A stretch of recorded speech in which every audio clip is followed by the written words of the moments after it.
नमस्कार दोस्तों, मेरा नाम डॉक्टर ब्रजेश गुप्ता है। मैं एक क्लासिकल होम्योपैथिक फिजिशियन हूं और पिछले 10 साल से कानपुर हर्षनगर में प्रैक्टिस करता हूं। आज जो हम लोग डिस्कशन करने जा रहे हैं, इस टॉपिक का नाम है वर्चुअल ऑटिज़म। आज कल के वातावरण में हम लोगों को जो समस्याएं सबसे ज़्यादा और मोस्ट कॉमन देखने में आ रही हैं बच्चों में, उसमें से एक वर्चुअल ऑटिज़म है। तो हम लोग इस वीडियो के माध्यम से जानेंगे कि वर्चुअल ऑटिज़म क्या है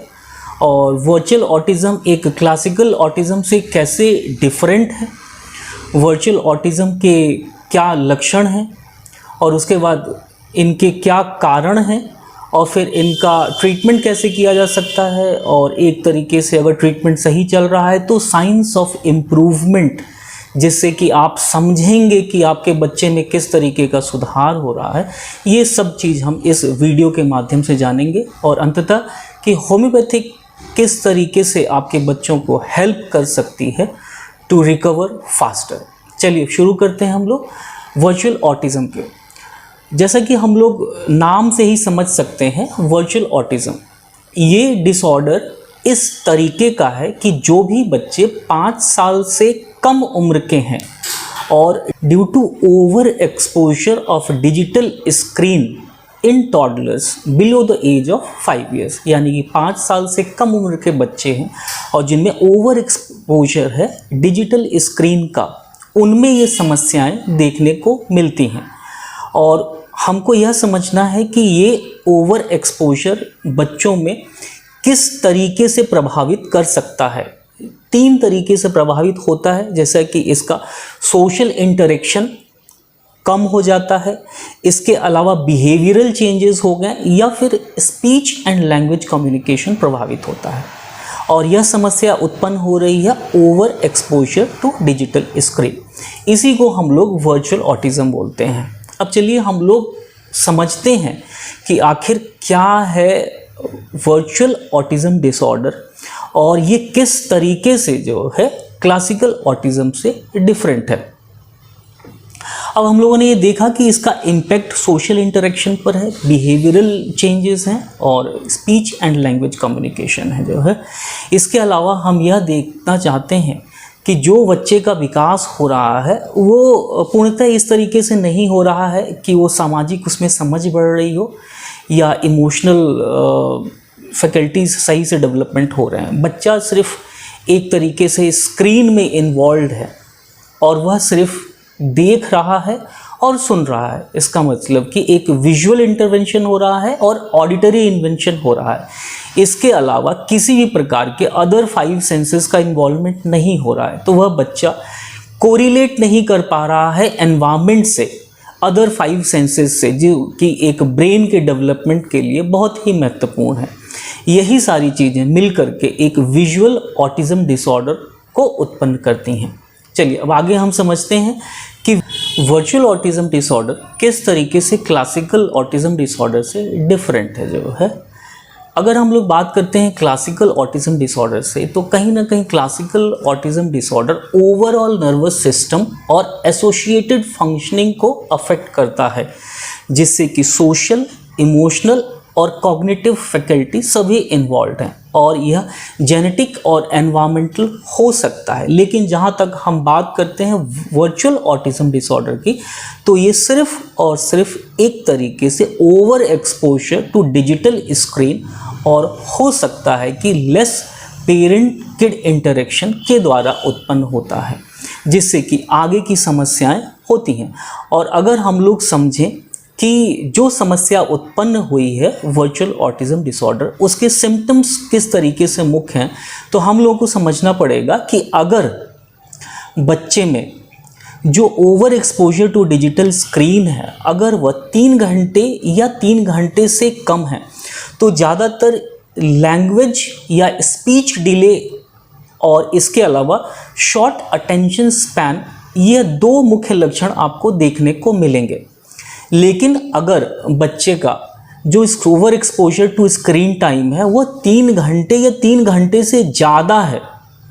तो आपको एक तरीके से स्पीच डिले के अलावा short attention span plus hyper activity जैसे लक्षण भी देखने को मिलेंगे।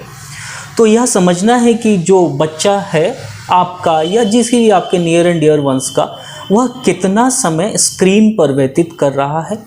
या किस तरीके से उसका इन्वॉल्वमेंट अदर डिजिटल गैजेट्स के साथ है। अब बाकी लक्षणों की अगर बात करते हैं तो हाइपर एक्टिविटी एक मुख्य लक्षण है, और अटेंशन नहीं पे कर पाते हैं, स्पीच डिले है, या लैक ऑफ सोशल इंटरेक्शन है, lack of interest in play है, या इरिटेबिलिटी या मूड स्विंग्स, ये सारे के सारे सामान्यतः वर्चुअल ऑटिज्म के लक्षण हैं, जो कि एक क्लियर अंडरस्टैंडिंग होनी चाहिए अगर आप डिफरेंशिएट करना चाहते हैं कि बच्चे को वर्चुअल ऑटिज्म है या क्लासिकल ऑटिज्म है। अब हम यह जानने की कोशिश करते हैं कि आखिर कारण क्या है इस वर्चुअल ऑटिज्म डिसऑर्डर के डेवलपमेंट में। सबसे पहले तो हमको यह समझना चाहिए कि over exposure to digital screen आखिर क्या करता है। ये मुख्यतः dysregulation and disorganization of various biological systems cause करता है बच्चे के शरीर में, जिसके कारण मुख्यतः जो परिणाम निकल करके आता है वह एक जो होता है न्यूरोकेमिकल या फिर कह सकते हैं न्यूरोट्रांसमीटर की डेफिशिएंसी हो जाती है। अगर और स्पेसिफिक हो जाए तो हम गाबा एक न्यूरोट्रांसमीटर होता है या फिर डोपामीन होते हैं, इनमें कमी हो जाती है। और अगर दूसरा हम समझें कि क्या इसका निकलता है, तो फिर जो ब्रेन के ग्रे मैटर या वाइट मैटर होते हैं उनके वॉल्यूम में एक प्रॉपर सामंजस्य नहीं बन पाता है, जिसके कारण हम देखते हैं कि वर्बल कॉम्पिटेंसी हो गई या फिर अग्रेशन हो गया या कॉग्निटिव एबिलिटीज़, ये तीनों ही चीज़ें अफेक्ट होती हैं। और यह मुख्यतः कारण इसका over exposure to screen, dysregulation या फिर डिसऑर्गेनाइजेशन, और फिर उसके बाद जो है न्यूरोकेमिकल इम्बैलेंस, और फिर एनाटॉमिकल ब्रेन चेंजेस, यह इसके मुख्य कारण हैं। वर्चुअल ऑटिज्म डिसऑर्डर के आगे हम लोग अब देखते हैं कि ट्रीटमेंट ऑप्शंस किस तरीके से हम लोग देख सकते हैं। जो है अगर जहाँ तक बात करें कि हम खुद अगर इंटरवीन करते हैं तो प्राथमिकता होनी चाहिए, प्रायोरिटीज़ होनी चाहिए कि आपको बच्चे में अगर आपने इस तरीके के लक्षण देखे हों तो एलिमिनेशन ऑफ स्क्रीन टाइम बहुत ज़रूरी है। अगर कंप्लीट एलिमिनेशन नहीं हो पा रहा है तो कम से कम ग्रेजुअली उसको जो है आप ज़ीरोइंग डाउन करें, ये सबसे बड़ी आपकी प्रायोरिटी होनी चाहिए, तभी आपको किसी भी प्रकार का सुधार देखने को मिलेगा। इसके बाद आपको कनेक्टिविटी विद द एनवायरनमेंट, यानी कि जो भी इस तरीके के बच्चे होते हैं जब बहुत ज़्यादा गैजेट्स में इन्वॉल्व रहते हैं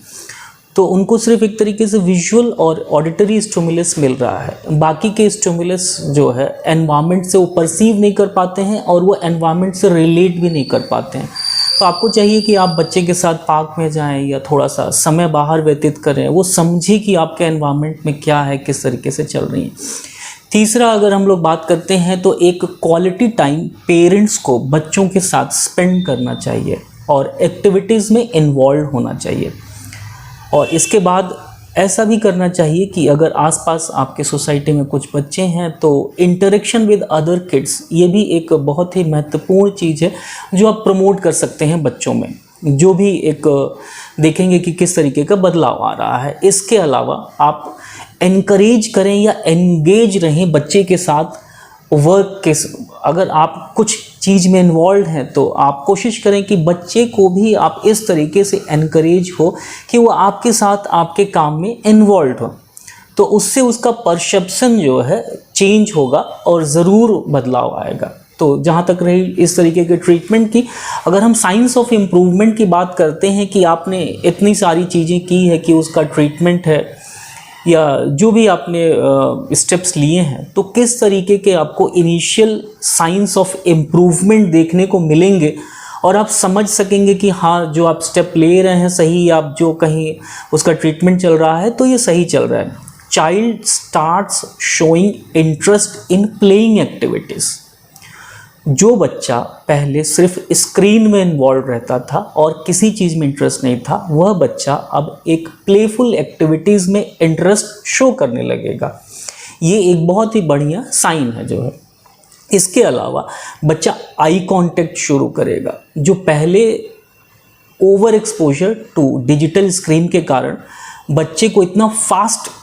विजुअल स्टिमुलस मिल रहा था कि वो रिलेट नहीं कर पा रहा था, या इतना फास्ट ऑडिटरी स्टिमुलस मिल रहा था कि वो रिलेट नहीं कर पा रहा था, अब वह बच्चा विजुअल स्टिमुलस भी आपको रिलेट कर पाएगा, आई कांटेक्ट कर पाएगा, और आपका ऑडिटरी स्टिमुलस भी रिलेट कर पाएगा। बच्चे में स्पीच शुरू हो सकती है किसी प्रकार की, या इम्प्रूवमेंट हो सकती है। और सबसे मुख्यतः आगे की श्रेणी में सुधार देखेंगे तो बच्चा